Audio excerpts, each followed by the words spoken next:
ஓம் முருகா போற்றி, கந்தா போற்றி, கடம்பா போற்றி, கதிர்வேலா போற்றி, அறுபடை வீடு கொண்ட முருகப்பெருமானே போற்றி போற்றி. என் செல்ல பிள்ளைகளே, என் செல்ல குழந்தைகளே, இந்த சென்னிமலை முருகன் சொல்கிறேன், ஒரு 5 நிமிடம் மட்டும் கேள். நீ நினைத்த காரியமெல்லாம் கூடி வரும் நேரம் வந்துவிட்டது என் செல்லமே, கவலைப்படாமல் இரு. இந்த முருகப்பெருமான் சொல்வதை கேள்.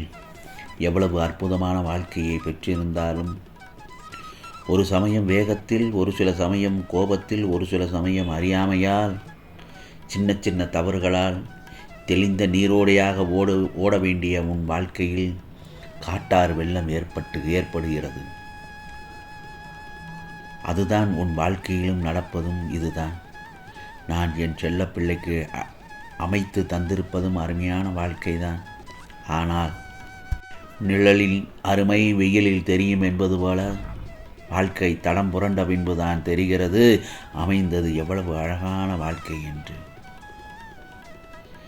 இன்னும் கொஞ்சம் பொறுமை காத்திருந்தால், இன்னும் கொஞ்சம் யோசித்து பேசியிருந்தால், இன்னும் சற்று நேரம் அமைதியாக செயல்பட்டிருந்தால் இப்படியெல்லாம் நடந்திருக்காது என்று உன் மனம் வருத்தப்படுகிறது. அது எனக்கு நன்றாக தெளிவாக தெரிகிறது நீ வருத்தப்படுவது.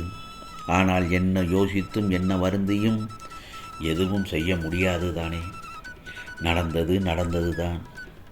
அதை யாராலும் மாற்ற முடியாது. உன்னாலும் முடியாது, ஏன் என்னாலும் முடியாது தான்.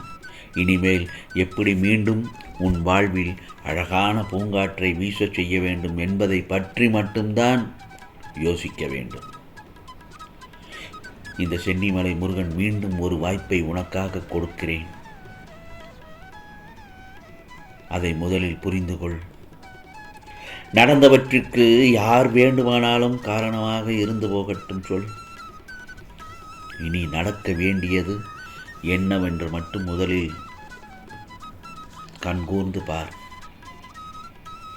நீ வைத்த பாசம் உண்மை எனும் பட்சத்தில், என் நம்பிக்கை உள்ள பட்சத்தில் அனைத்தும் சரியாகும். உன் நம்பிக்கையால் சரி செய். அதைத்தான் சொல்கிறேன். உன் வாழ்க்கையில் எது நடந்தாலும் எல்லாவற்றையும் தாண்டி உனக்கு சந்தோஷமும் நிம்மதியான வாழ்க்கையை மீட்டு தருவதுதான் இந்த முருகப்பெருமானின் கடமை அல்லவா? ஆகவே எந்த ஒரு காரணத்தை கொண்டும் நடந்ததை திரும்பவும் பேசி பேசி அந்த இடத்தில் பகைமையை வளர்க்காதே. பக்குவம் என்பது உன்னை காயப்படுத்தியவர்களை நீ காயப்படுத்த விரும்பிய வாய்ப்பிருந்தும் காயப்படுத்தாமல் கடந்து செல்வதுதான். அதுதான் பக்குவத்திற்கு தன்மையானது. இதை முதலில் நன்றாக புரிந்து கொள். மற்றவர் மனதில் நீ தழும்பாக இருக்கக்கூடாது. அருமருந்தாக இருக்க வேண்டும். பணிந்து போ, தவறில்லை. பணிவு என்பது ஒருபோதும் பலவீனமும் அல்ல, அது பலம். நடந்ததை நினைத்து வரிந்து கொண்டிராமல் அடுத்து என்ன செய்தால் சரியாகும் என்று செயல்படு. நகர்ந்தால்தானே நதி அழகு, வளர்ந்தால்தானே செடி அழகு. அதேபோல முயன்றால்தான் மனிதனுக்கு அழகு. ஆகவே இனி உன் வாழ்வு சரியாகும், சீராகும், நேராகும். உன் அன்பு, உன் சந்தோஷம் உன்னை தேடி வரும். இவற்றையெல்லாம் வரவேற்க காத்திரு. வளைந்து நெளிந்து சென்றால்தான் செல்ல வேண்டிய இடத்திற்கு செல்ல முடியும். அது வாழ்க்கையிலும் சரி, உன் பாதையிலும் சரி. இந்த முருகப்பெருமான் சொல்வது எல்லாம் என்ன தெரியுமா? உனக்கு நல்ல காலம் நெருங்கிவிட்டது. ராஜயோகத்தில் நீ வாழப்போகிறாய். இது வார்த்தையல்ல, சென்னிமலை முருகனின் அருள் வாக்கு, சத்திய வாக்கு. வரம் தந்தை என்னை நம்பிக்கையோடு வணங்கும் என் பிள்ளை, நீயும் உன் குடும்பத்தோடும் ஆரோக்கியமாக சீரும் சிறப்புமாக வாழப்போகிறாய். அதேபோல் உன் வாழ்க்கையில் நடக்கின்ற சில விஷயங்களை எல்லாம் அமைதியாக கொஞ்சம் தூரம் நின்று கவனிப்பது போல் பொறுமையாகவும் யோசித்துப்பார். உனக்கு நீயே உண்மையாகவும் நேர்மையாகவும் இருக்கின்ற வரைக்கும் ஒருபோதும் இந்த முருகப்பெருமான் உன்னை நான் கைவிட மாட்டேன். நீ கீழே விழுந்து கிடக்கவும் விடமாட்டேன். நீ ஆசைப்பட்டு எதிர்பார்த்து காத்து கொண்டிருக்கின்ற நல்ல செய்தி ஒன்றை நிச்சயமாக வரும் வெள்ளிக்கிழமைக்குள் உன் கையில் வந்து சேர்ப்பேன். உன் கையில் கிடைக்கச் செய்வேன். நீ வாழ்க்கையில் முன்னேற வேண்டுமென்றால் மற்றவர்களோட கருத்துக்களை மதித்து கேட்டுக்கோ. ஆம் செல்லமே, அதில் தப்பே கிடையாது. ஆனால் அவர்கள் சொல்வதில் எது உன் வாழ்க்கைக்கு பயன்படுமோ, எது உன் வாழ்க்கையில் அது உயர்த்துமோ அதை மட்டும் பிடித்து கொண்டு அதை மட்டும் செய்தாலே போதும். மற்ற எல்லா விஷயங்களையும் அப்படியே காதில் ஏற்றாமல் வெளியேற்றிவிடு. உனக்கு தேவையில்லாத வீண் சொற்களால் உனக்கு எந்த பயனும் இருக்குமா? இல்லைதானே?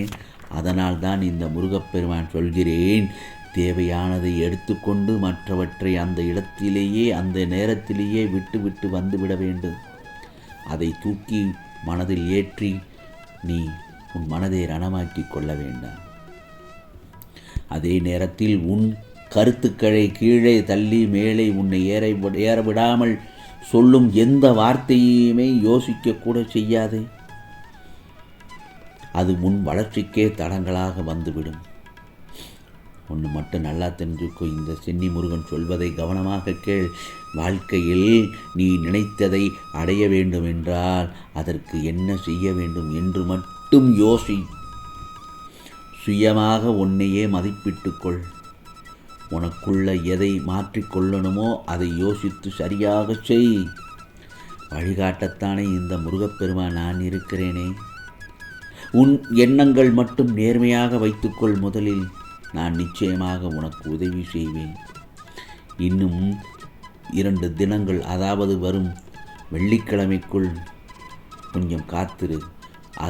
அந்த நாட்களுக்குள் நீ நினைத்ததெல்லாம் உனக்கு கிடைக்கப் போகிறது.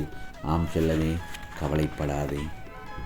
மகிழ்ச்சியாக இருக்க வேண்டுமென்றால், உன் வாழ்க்கையில் நீ மகிழ்ச்சியாக இருக்க வேண்டுமென்றால் உனக்கு பிடித்ததை மட்டும் செய்.